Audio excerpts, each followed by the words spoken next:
वालेकुम dear audience. आज की इस गुफ्तगू में हम बात करेंगे जीआरईज़ के हवाले से। जीआरई जमा मैं इसलिए कह रहा हूँ कि हम लोकल जीआरई की भी बात करेंगे और उसकी डिफरेंट टाइप्स की भी बात करेंगे और जीआरई इंटरनेशनल की भी बात करेंगे। तो इस गुफ्तगू के इख्तिताम पे मैं मेरे 1-2 स्टूडेंट हैं, उनके तूबा अकबर हैं और एक और स्टूडेंट हैं, तो उनके क्वेश्चंस का आंसर भी देना है मैंने। और इस गुफ्तगू में हम जीआरई की प्रिपरेशंस, पेपर डिस्ट्रीब्यूशन के हवाले से भी बात करेंगे। तो सबसे पहले हम देखते हैं कि GRE stands for graduate record examination, यानी इसमें जो एबिलिटी टेस्ट की एबिलिटी होती है वो ग्रेजुएशन लेवल की होती है कि उसमें आपकी एनालिटिकल रीजनिंग कितनी है, क्रिटिकल थिंकिंग कितनी है, ये सारी चीज़ें ना। तो जो भी पाकिस्तान की यूनिवर्सिटीज़ में एडमिशन होता है, पहले तो ये है कि नेशनल टेस्टिंग सर्विस एनटीएस ये एग्ज़ाम कंडक्ट करवाता है। उसके 2 प्रोडक्ट्स हैं, एक एनटीएस जर्नल है और एक गैट जर्नल है और एक गैट सब्जेक्ट है। गैट जर्नल जो है वो एमफिल के एडमिशन के लिए काम आता है और जो गैट सब्जेक्ट है वो पीएचडी में एडमिशन के लिए काम आता है। तो जो गैट जर्नल है उसकी फर्दर मतलब सब्जेक्ट्स के हवाले से 3 कैटेगरीज़ हैं। आर्ट्स एंड ह्यूमैनिटीज़ का एक हो गया, एक इंजीनियरिंग वालों का हो गया और एक एग्रीकल्चर प्रोडक्ट्स और एग्रीकल्चर के रेलेवेंट हो गया। तो हम चूँकि आर्ट्स एंड ह्यूमैनिटीज़ वाले हैं और मेरे ऑडियंस भी ज़्यादा आर्ट्स एंड ह्यूमैनिटीज़ वाले हैं, तो वो हम उसके हवाले से बात करेंगे, उसकी पेपर डिस्ट्रीब्यूशन के हवाले से बात करेंगे। तो ये 100 नंबर का टेस्ट होता है गैट जर्नल। तो उसमें 50 नंबर की आती है इंग्लिश और 30 नंबर की आती है मैथ। 80 नंबर हो गया और 20 नंबर की होती है एनालिटिकल रीजनिंग। तो इंग्लिश में जो है वो मेजर सवाल आते हैं, जैसे फॉर एग्जांपल सिनोनिम्स हो गए, एंटोनिम्स हो गए, प्रेपोजिशंस हो गए, वो जो इंटरमीडिएट और सेकेंडरी लेवल तक के होते हैं वहाँ तक के आते हैं, या ग्रेजुएशन में अमूमी तौर पर जो हमने पढ़े वो होते हैं। उसके बाद जो मैथ होती है उसमें भी इसी तरह के फार्मूले होते हैं कि जी एक खंबा है, वो इतने फ़ीसद जो है वो ज़मीन से ऊपर खड़ा है, इतना ज़मीन में है। वो जैसे मैथ में तीसरी, चौथी, पाँचवीं, छठी की मैथ में जो रीजंस वाले सवाल नहीं होते थे। और फॉर एग्ज़ाम्पल भाई, एक बुलेट से गोलियां चल रही हैं, हर हर मिनट में 10 गोलियां निकलती हैं।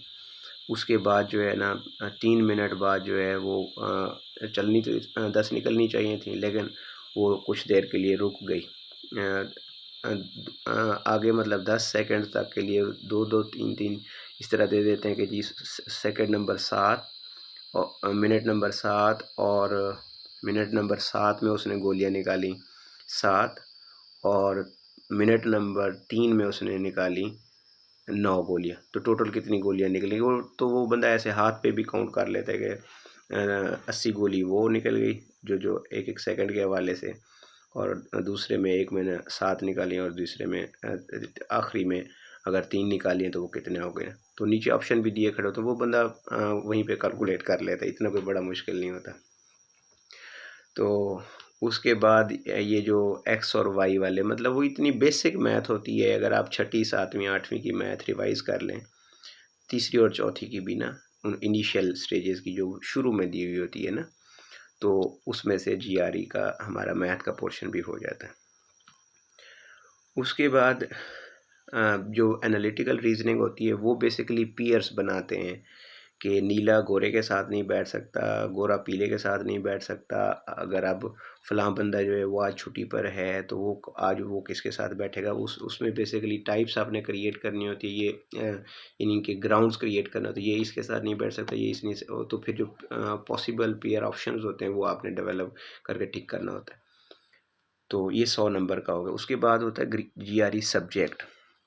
जीआरई सब्जेक्ट जो है वो 100 नंबर का होता है। उसमें 70% जो है वो सब्जेक्ट बेस्ड नॉलेज होते हैं, यानी ऑब्जेक्टिव टाइप होता है। ऊपर स्टेटमेंट दी होती है, नीचे 4 ऑप्शन दिए होते हैं, उसमें से आपने टिक करना होता है। और 30 नंबर की जो है वो मैथ टाइप की एनालिटिकल रीजनिंग होती है, यानी उसे जर्नल पोर्शन कहते हैं। लेकिन उस 30% में फिर 15% दोबारा इंग्लिश होती है और 15% मैथ होती है। तो ये 100 हो गया।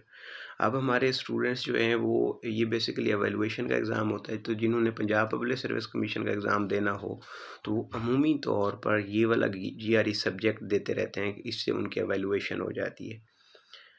यानी एनटीएस को बेसिकली 1500 रुपये चाहिए और वो पूछते हैं कि जी आपने एमफिल कहाँ से किया, तो स्टूडेंट लिख देते हैं कि मैं एमफिल कंटिन्यू कर रहा हूँ फ़लाँ यूनिवर्सिटी से ना। यानी मेरा हो गया है, थीसिस सबमिट है, कोई पिछले साल की कैटेगरी लिख देते हैं, तो वो यूँ अपीयर हो जाते हैं। इससे उनका फ़ायदा क्या होता है कि उनको पंजाब पब्लिक सर्विस कमीशन के एग्ज़ाम की तैयारी का मौका मिल जाता है। जिस तरह उन्हें अपने सब्जेक्ट की प्रिपरेशन की एवैल्यूएशन का पता चल जाता है कि हम कहाँ किस स्टेज पर खड़े हैं। फॉर एग्ज़ाम्पल, और फिर वो बच्चे क्या करते हैं, वहाँ पे जाकर जो चीज़ें उनको नहीं आती होती उनको वो लिख लाते हैं, फिर उसके आंसर्स ढूंढ लेते हैं, अगली दफ़ा उनको काम आ जाता है ना। तो जैसे पंजाब पब्लिक सर्विस कमीशन में आपने देखा होगा कि 80% सब्जेक्ट होता है और 20% जो है वो जनरल नॉलेज होता है। तो इसमें एनटीएस सब्जेक्ट में 70% सब्जेक्ट होता है और 30% दूसरा क्वालिटेटिव यानी मैथ होती है और इंग्लिश होती है 15-15% के रेशो से। अब ये दोनों जो है प्रोडक्ट्स हैं, ये एनटीएस के हैं और ये साल में 4 दफ़ा इनका एग्ज़ाम होता है, ये वहाँ पे लिखे हुए हैं। अब एक सवाल आपके जहन में हो सकता है कि at the same time department भी टेस्ट लेते हैं जो कंसर्न डिपार्टमेंट्स होते हैं। अब उनमें क्या फ़र्क होता है, उनमें ये सिर्फ ये फ़र्क होता है कि वो मोस्ट जो है वो रीडिंग बेस्ड होते हैं, यानी कि ऊपर पैराग्राफ्स दिए खड़े होते हैं, उनमें से आपने पढ़ के क्वेश्चंस रीड करने होते हैं और नीचे जवाब देना होता है। और एक पोर्शन जो है उनका 20% से 30% का पोर्शन जो है एंड पे एक पैराग्राफ दिया खड़ा होता है जिसको आपने रिफ्लेक्ट करके अपना क्रिटिकल थॉट लिखना होता है। अब जो एनटीएस एग्ज़ाम्स लेता है, यानी उसके जो जीआरई जर्नल है, गैट जर्नल है, उसमें से आपके पास होने के लिए 50% नंबर ज़रूरी है और सब्जेक्ट्स में से आपके 60 नंबर ज़रूरी होना है। यानी अगर आप एमफिल के लिए टेस्ट दे रहे हैं तो आपके उस टेस्ट में से 50 नंबर आना ज़रूरी है, और अगर आप पीएचडी के लिए दे रहे हैं तो आपके 60 नंबर आना ज़रूरी है, तब आप एलिजिबल होंगे। जबकि जो डिपार्टमेंट वाले टेस्ट लेते हैं वो जर्नल के लिए मतलब एमफिल के लिए आपके 60 नंबर होना ज़रूरी है और पीएचडी के लिए आपके 70 नंबर होना ज़रूरी है। तो इसलिए लोग क्या करते हैं, और वो डिपार्टमेंट वाला टेस्ट साल में एक दफ़ा हुआ, यानी बंदा क्लियर ना कर पाया या नंबर थोड़े आ गए तो बंदा कोलैप्स हो गया। जो सियाने स्टूडेंट होते हैं वो क्या करते हैं, वो ये एनटीएस वाला साल में 4 दफ़ा होता है, तो वो बार बार अपने आप को वो करते रहते हैं, वैल्यू कहीं अच्छे नंबर आ गए तो वो फिर ये शुमार करवा लेते हैं। मेरा एमफिल में भी एडमिशन जो है वो एनटीएस वाले गैट जर्नल पे हुआ था एमफिल में, और पीएचडी में गैट सब्जेक्ट वाले की बेस पे हुआ था। मैं सब्जेक्ट डिपार्टमेंट वाले टेस्ट में मेरे अच्छे नंबर नहीं आए थे, तो वो हम मुसलसल देते रहते। तो मैं आपके तालिब इल्मों को भी नसीहत करूँगा कि अगर आप एमफिल में इंटरेस्टेड हैं तो आप गैट जर्नल जो है वो एनटीएस वाला देते रहें। इसका एनटीएस की वेबसाइट के ऊपर शेड्यूल दिया हुआ है, ये साल में 4 दफ़ा होता है।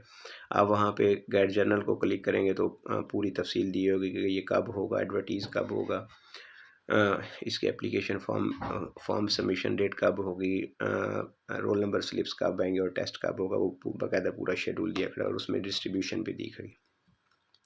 अब हम आते हैं जीआरई इंटरनेशनल के ऊपर। वो अभी यानी कि फुल ब्राइट स्कॉलरशिप के लिए हो रहा है, तो उसके लिए सबसे पहले आप जाएंगे ईटीएस के ऊपर, इंग्लिश टेस्टिंग सर्विस है। ईटीएस के ऊपर उसकी प्रोडक्ट्स हैं, उस प्रोडक्ट में आप जीआरई इंटरनेशनल को क्लिक करेंगे, वहाँ पे आप रजिस्टर्ड होंगे। उस रजिस्ट्रेशन के बाद आप जो है आपका ईमेल के ऊपर मैसेज आएगा, आप वेरीफाई करेंगे। फिर उसकी डेट्स हैं, इस्लामाबाद टेस्ट सेंटर उसके वो कंप्यूटर बेस्ड होता है, वहाँ पे आपको सेंटर बुक करना है, यानी आप खुद आपने अपनी डेट सेलेक्ट करनी है कि इस दिन मैं जीआरई को देना चाहता हूँ। तो इस्लामाबाद में भी सेंटर्स हैं, लाहौर में भी हैं और मुल्तान में भी हैं। तो आप अवेलेबिलिटी देखेंगे कि कहाँ पे अवेलेबिलिटी है, उसकी फिर आप डेट को टिक करेंगे। तो 175 पाउंड जो है, सॉरी डॉलर जो है, उसकी रजिस्ट्रेशन फ़ीस है, वो आप सबमिट ऑनलाइन कराएंगे। उसके बाद आपको वो मिल जाएगी, एक डिटेल इंस्ट्रक्शंस आ जाएंगी कि आपने क्या क्या करना है। उसमें भी सेम इसी तरह, उसमें थोड़ा सा एक फ़र्क है जीआरई इंटरनेशनल का, वो ये है कि आपकी पहले जो 2 पोर्शन होंगे वो क्वालिटेटिव और क्वांटिटेटिव होंगे, यानी एक पैराग्राफ दिए खड़े होंगे, उसमें से रीड करके नीचे आपने ऑप्शंस को क्लिक करना होगा, और आखिरी जो पैरा होगा वो आपका राइटिंग बेस्ड टास्क होगा, यानी आपको एक पैरा दिया जाएगा, सॉरी लंबी स्टेटमेंट दी जाएगी, उसके ऊपर आपने पैराग्राफ लिखना होगा। तो ये वाला जो है साल में 5 दफ़ा हो सकता है, हर 21 दिन बाद आप जो है वो दे सकते हैं। जो स्टूडेंट फुल ब्राइट स्कॉलरशिप के लिए अप्लाई कर रहे हैं, तो पहले तो उनको चाहिए कि एक दफ़ा ही दें और अच्छी तरीके से तैयारी करके दें। मतलब इसके ऊपर प्रिपरेशन मटेरियल, जब आप ETS की वेबसाइट के ऊपर जाएंगे तो प्रिपरेशन मटेरियल भी दिया हुआ है कि किस तरह आपने वो किया कर सकते। इसके ऊपर उसका नाम है, वीडियोस भी मौजूद हैं कि आपने किस तरह करना है। वो फ्री रिसोर्सेज हैं, इसके लिए आपको कोई रजिस्ट्रेशन की ज़रूरत नहीं। वहीं वेबसाइट के ऊपर ही मटेरियल पिछले प्रीवियस पेपर्स वगैरह दिए होते हैं, भाई इस तरह का सैंपल आएगा। तो उसके बाद अगर आपका एक दफ़ा नहीं होता तो फिर आप दूसरी दफ़ा अटैम्प्ट करेंगे, क्योंकि अभी जून में काफ़ी टाइम पड़ा है।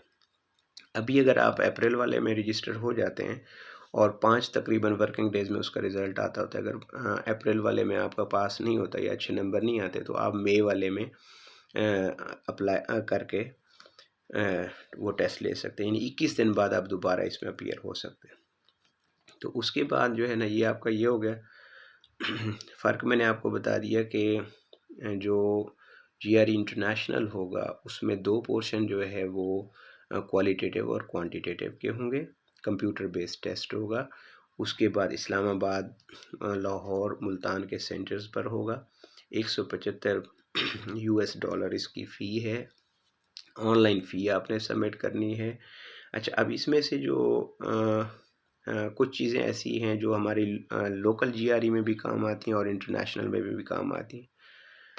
वो हैं, बायरन है, उसके 333 हाई फ्रीक्वेंसी वर्ड्स हैं, वो वोकेबलरी बेस्ड होते हैं। वो हमारे ये जो मेडिकल में जाने वाले बच्चे होते हैं ये भी प्रिपेयर करते होते हैं। जैसे वो अबैट ये इनके क्या मानी भाई ना, सिनोनिम्स क्या है। वो हाई फ्रीक्वेंसी वर्ड्स आपकी इन्हें लिखेंगे, Byron's high frequency words PDF लिख करना, आप गूगल के ऊपर सर्च करेंगे तो आपको फ़ौरन सामने आ जाएंगे। अगर आपको वहाँ से नहीं मिलते तो आप मुझे कमेंट बॉक्स में अपना ईमेल एड्रेस भेजें, मैं आपको वो भेज दूँगा। एक तो आपने वो तैयारी करनी। दूसरा आपने एक लिखना है परसुएसिव राइटिंग, मतलब गूगल के ऊपर जाकर आप लिखेंगे परसुएसिव राइटिंग, या फिर यूँ लिख देना कि टॉपिक्स फॉर एसे राइटिंग ना। ये किताब मेरे पास है, अगर आपको चाहिए होगी तो मैं आपको ईमेल भी कर दूंगा। तो उस पर डिफरेंट तरह के वो दिए हुए हैं। ये मैं अपनी क्लास वर्क्स में करवाता भी हूँ। किताब मेरे स्टूडेंट्स के पास है अभी से कि एक्सपोजिटरी राइटिंग होगी तो आपको किस तरह की स्टेटमेंट आएगी, आप फिर किस तरह लिखेंगे, और फिर वो सैम्पल्स दिए हुए हैं कि इस तरह लिखना है। उसके बाद एक तो ये हो गई, वो आपको राइटिंग टास्क वाले पोर्शन में काम आएगा ना। उसमें लिटरी एसेस भी दिए हुए हैं, डिस्क्रिप्टिव भी दिए हुए हैं, तमाम टाइप की राइटिंग्स के लिए जो एसेस हैं वो दिए हुए हैं ना। एसे से मुराद टॉपिक्स दिए हुए हैं, उसके ऊपर लिखना आपने खुद ने, और फॉर्मेट भी उन्होंने सिखाया हुआ कि इस तरह आपने लिखना। अच्छा, ये 2 चीज़ें ये हो गई। उसके बाद ये GRE इंटरनेशनल के लिए भी काम आता है और GRE लोकल के लिए। वो ये है कि डोगर वालों की बुक है GRE की ना, तो वो आप ले लें।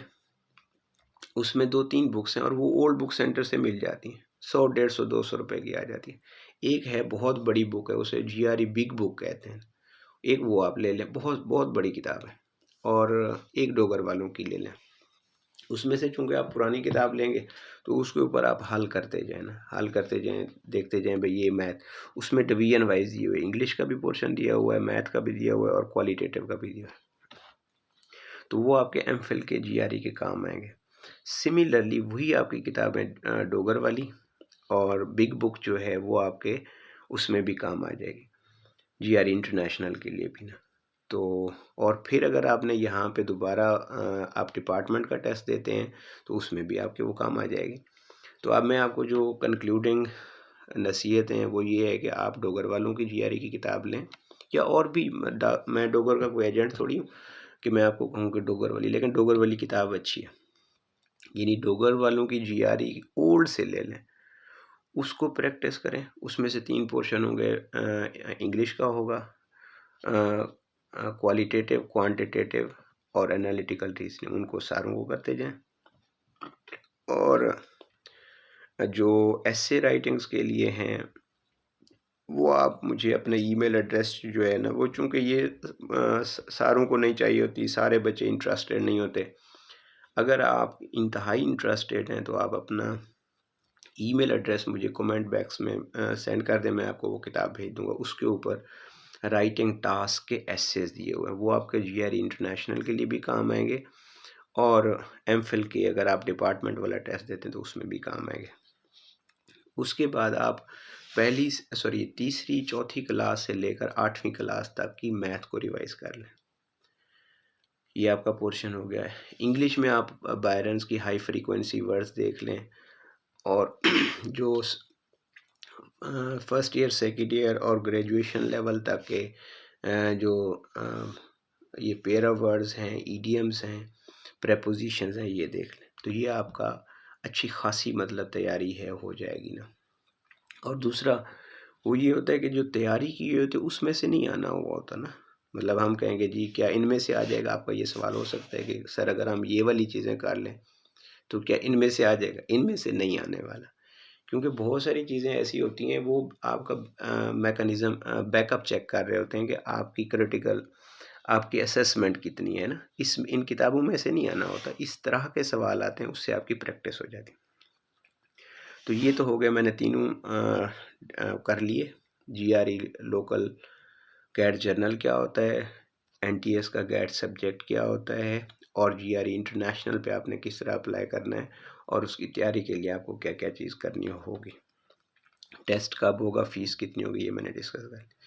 अब मैं आता हूँ 2-3 जो मेरी स्टूडेंट है तूबा अकबर, उन्होंने भी ये सवाल किया कि सर आप हमारी काबिलियत से वाकिफ़ हैं, तो मतलब हम कैसे कर पाएंगे, हम चीज़ें भूल जाते हैं, तो क्या हम इस फुल ब्राइट स्कॉलरशिप के लिए एलिजिबल हैं और compete कर पाएंगे।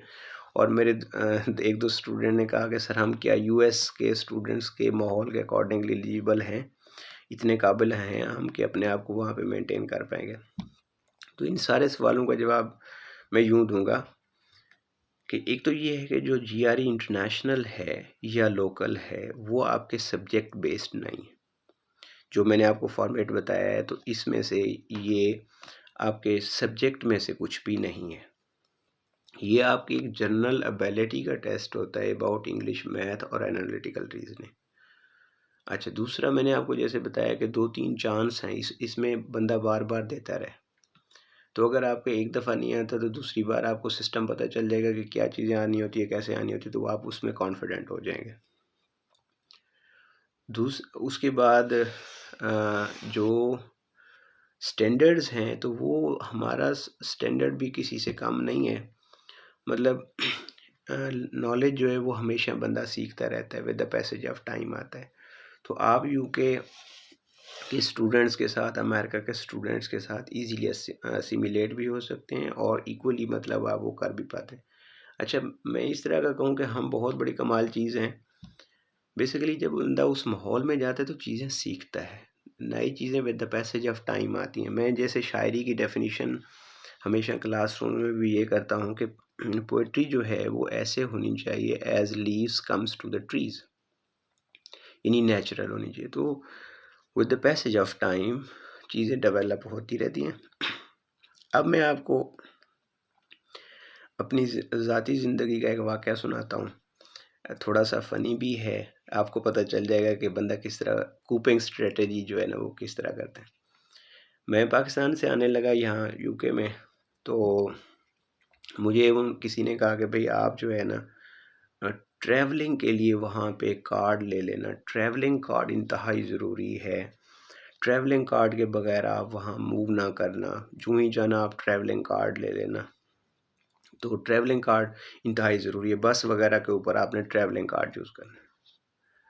अच्छा, मैं एयरपोर्ट पे उतरा तो मैं गया, मैंने कहा मतलब जहाँ पे बस स्टॉप था, तो मैंने कहा I need the ticket, I need a travelling card. तो वहाँ पे एक खातून खड़ी थी, उसने कहा we don't have any travelling card. मैंने कहा अच्छा। मैंने कहा पैसे, फिर मुझे टिकट पैसे के ज़रिए दे दें। उसने कहा no, we we don't have any ticket by money. मैं फिर परेशान हो गया, भाई अब क्या किया जाए। भाई मुझे मैंने तो ट्रैवलिंग कार्ड मुझे चाहिए। उन्होंने कहा we are not selling travelling card at the airport. मैं परेशान हो गया। अब ये हुआ, उसने कहा we give the ticket only by the bank card. अब मैंने कहा बैंक कार्ड से तो मुराद, मेरा अभी यहाँ पे अकाउंट भी नहीं खुला, तो मैं कैसे वो कर पाऊँगा। वो ऐसे कहती कि there is a bank card mean a bank card ना, so we can not offer you a ticket without a bank card. मैं परेशान। अच्छा, मेरे पास मैं मेरे ज़हन में ये था कि शायद मुझे यहाँ किसी बैंक में अकाउंट खुलवाना पड़ेगा, उसके बाद वो कार्ड देंगे तो तब से मैं वो कर पाऊँ। अब वो मुझे कहती don't you have a bank card. मैंने कहा I'm recently have come out of the plane, so from how I would be having a bank card। मैं इसी कंफ्यूजन में, मैं फिर एक वही बंदा खड़ा था, अब मैं सामान लेके खड़ा हूँ ना, तो मुझे वो कहता है, एक और बंदा खड़ा था, उसने कहा there is only one option, you pay the money to someone else and he may buy a ticket for you from the ATM machine. बस ऐसे ही, मतलब जैसे अल्लाह की कोई उसमें से होता है। मैंने अपनी जेब में से हाथ मारा, मैंने कहा would my this bank card would be working. उसने कहा ओ yes yes this would be workable, और उसने वही मेरा कार्ड डाला और उसमें से टिकट निकल आई। अच्छा, तो उसके बाद वो जो खातून थी, उसने इतना वो किया, उसने कहा this man was having two bank cards. मेरे पास दो कार्ड थे ना। This man was having two bank card and he was not saying that I don't have any bank card. तो उसने मुझे सिर्फ ये भी कहा, उसने कहा then god be praised with you ना, if you don't have bank card. मेरे पास कैश भी था, बैंक कार्ड मेरे पाकिस्तान वाले थे, तो मैं ये समझा था कि मुझे यहाँ के कंट्री का, तो मतलब बंदा पीछे से कुछ सोच के ऐसा आता है, तो नई सिचुएशन में बंदा सीख जाता है भाई टिकट कहाँ से मिलनी है, कैसे मिलनी है। तो जो बच्चे ये समझ रहे हैं कि मतलब हम यूएस के स्टूडेंट के साथ compete नहीं कर पाएंगे, once you would be there आप नेचुरली ही अडॉप्ट हो जाएंगे, इसमें ऐसी परेशानी की कोई बात नहीं। तो इन्हीं बंदा, मैं यहाँ पे आया तो मुझे शुरू में उनकी इंग्लिश समझ नहीं आती थी। मतलब हम ठा बोलते, मतलब हम टा बोलते हैं तो वो ठॉ बोलते हैं। मतलब हम टॉपशम कहते हैं तो वो ठॉपशम कहते हैं। तो इस तरह थोड़ा सा अंडरस्टैंडिंग में मसला आता है। लेटर ऑन एक दो दिन बाद बंदा एडजस्ट हो जाता है। तो तूबा को और मेरे जो दूसरे स्टूडेंट्स हैं जो परेशान हो रहे हैं कि जी हम कैसे जाएंगे, हम कूप नहीं कर पाएंगे, तो हम कूप कर सकते हैं थोड़ा सा, और ये नेचुरली होता है, बंदा खुद सीख जाता है, इसमें परेशानी की कोई बात ही नहीं है। इसके अलावा अगर आपके कोई पर्टिकुलर सवाल हैं तो वो आप मुझसे कमेंट सेक्शन में पूछ सकते हैं। I would be readily